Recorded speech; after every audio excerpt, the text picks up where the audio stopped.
Supported by the Democratic Alliance, is now calling for former Public Protector Thuli Mandonsela to address the National Assembly. This motion will be dealt with in the House next Tuesday.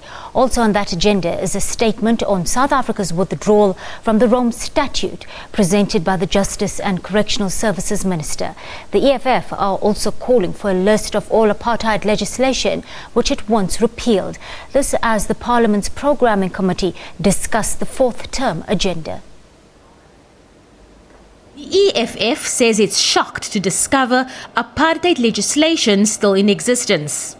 It was brought to our attention when the president of the EFF was charged through the Righteous Assemblies Act, which is a patently racist legislation which starts by saying that it's about protecting white people against black people.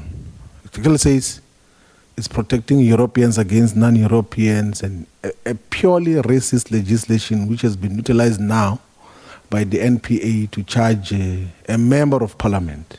Other parties agree.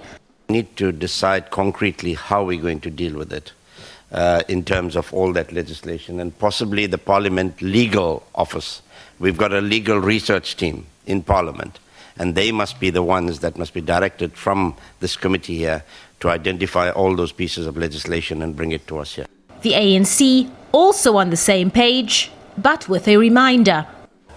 Whilst we agree with the intention that Honourable Shivambu is putting on the table, that all of us must work with speed to remove any legislation that is not consistent with our constitution. No question about that.